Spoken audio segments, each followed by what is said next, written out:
Assalamualaikum warahmatullahi wabarakatuh.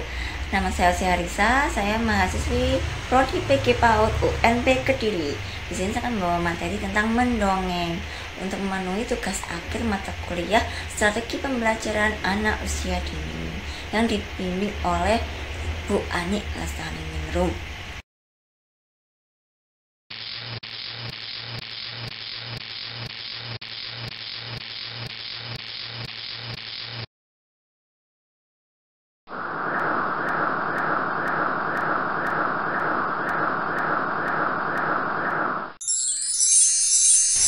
Ini yang pertama yaitu pengertian dongengnya.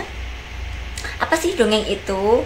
Dongeng adalah menuturkan sesuatu yang mengisahkan tentang perbuatan atau suatu kejadian dan disampaikan secara lisan dengan tujuan membagikan pengalaman dan pengetahuan kepada orang lain. Di sini ada Bahri 2005 halaman 10. Nah, saya mengutip dari Bahri. Tapi di sini juga ada untuk pendongeng itu pesan-pesan yang disampaikan.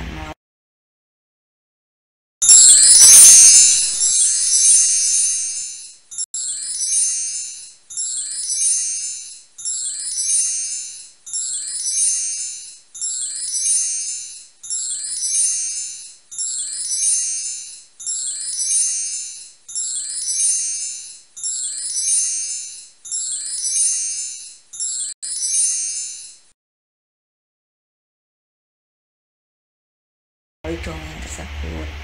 Kemudian bentuk dongeng itu ada apa saja sih? Menurut Anti Arni dan Sid Thompson, dongeng itu dibagi menjadi 4 jenis. Yaitu yang pertama ada dongeng binatang yang kemudian dongeng biasa, ada lelucon atau anekdot, ada juga dongeng berumus.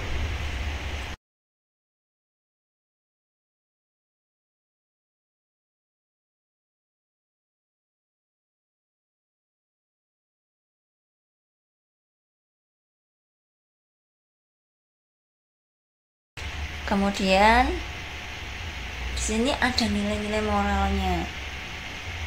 Nah, nilai-nilai moral dalam dongeng meliputi kepatuhan, tawakal, keberanian, rela berkorban, jujur, adil, bijaksana, menghormati, sesami, bekerja keras, kasih sayang, kerukunan, kepedulian, dan lain-lainnya masih banyak lain.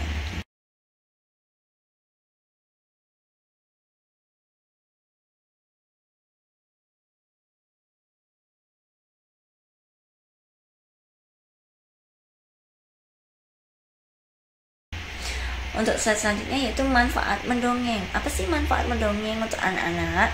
Yang pertama, menumbuhkan sikap proaktif. Yang kedua, mempererat hubungan anak dengan orang tua. Jika orang tuanya membacakan dongeng untuk guru, jadi anak juga akan erat dengan kita sebagai gurunya. Kemudian yang ketiga yaitu menambahkan pengetahuan anak. Dengan mendongeng, anak-anak akan bertambah mulai dari kosakatanya, ya. Dan juga ada pesan-pesan moralnya itu yang disampaikan pada anak. Mereka kan menambah pengetahuan itu. Kemudian melatih daya konsentrasi anak.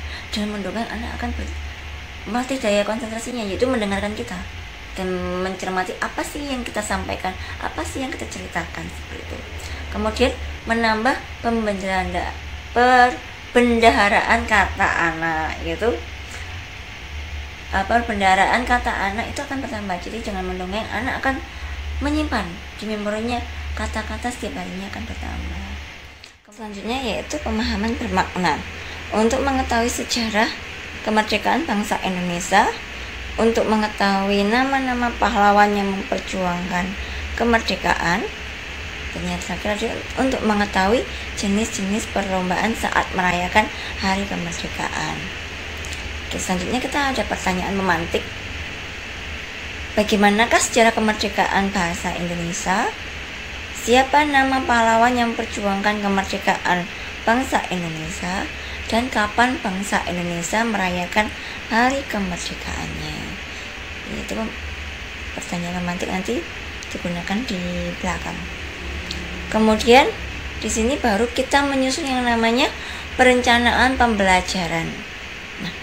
Di sini kita ada rencana pembelajaran 1 minggu, tapi saya hanya di sini akan memaparkan cuma 1 hari saja untuk kegiatannya. Yang pertama, menentukan tujuan dari kegiatan tersebut. Tujuan kegiatan kita tentukan terlebih dahulu, yaitu di sini tujuan yang saya gunakan di hari pertama, anak mampu mengucapkan dan menjawab salam, berdoa sebelum dan sesudah belajar, anak mampu menyebutkan nama-nama pahlawan, anak mampu menyebutkan tanggal kemerdekaan negara Indonesia, anak berani mencoba untuk menceritakan tentang sejarah kemerdekaan, anak mampu mengenali lambang-lambang dan bendera negara Indonesia, anak mau mengikuti kegiatan lomba untuk merayakan hari kemerdekaan negara Indonesia, anak mampu dan berani menceritakan perayaan setelah mengikuti perlombaan dalam rangka merayakan Hari Kemerdekaan Negara Republik Indonesia.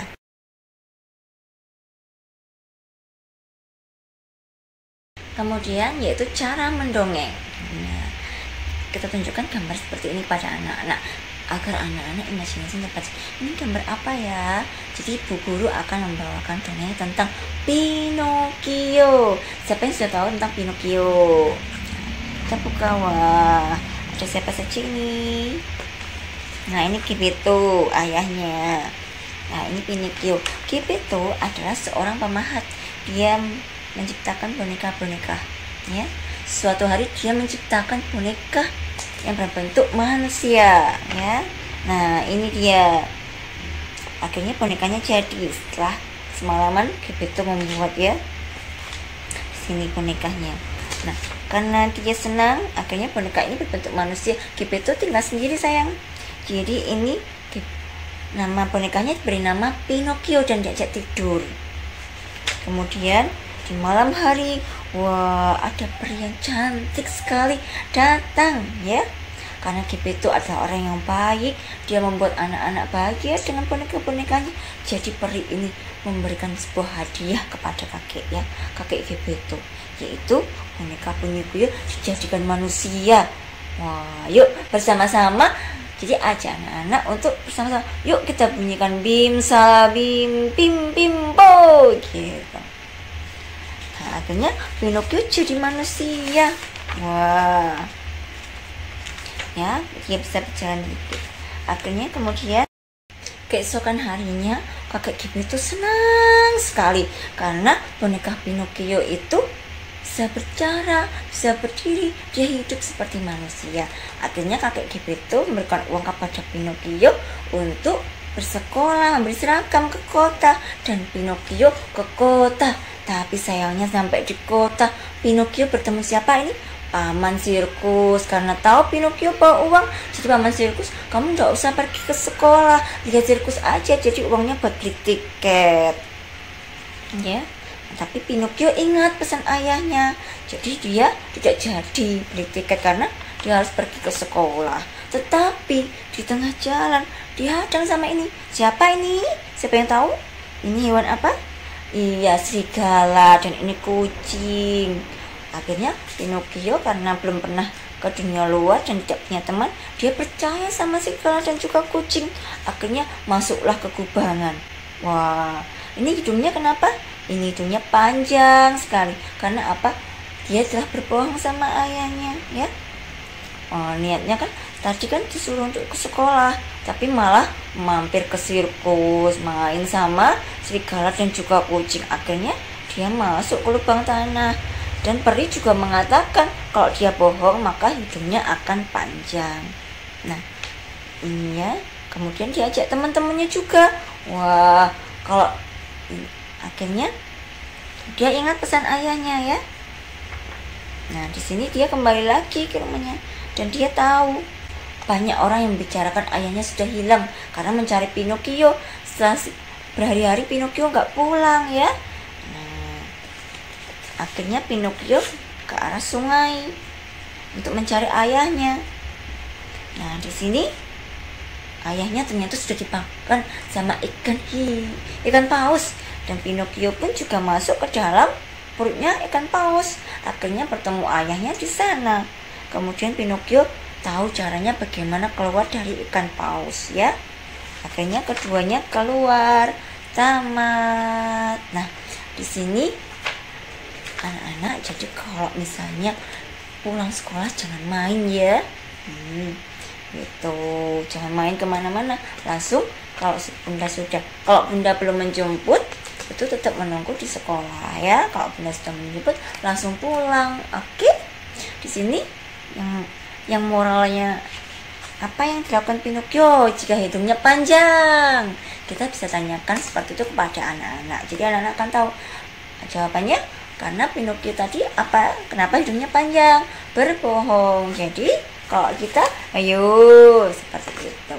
Jadi memancing imajinasi anak-anak dan mengajak anak-anak untuk merespon dari cerita ini.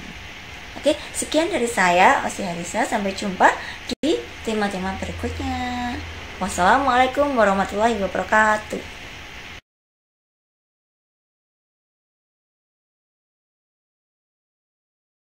Oke, sahabat-sahabat, jangan lupa untuk like, subscribe, and then share ya. Sekali lagi, jangan lupa klik tombol merahnya, like, subscribe, and share. Terima kasih.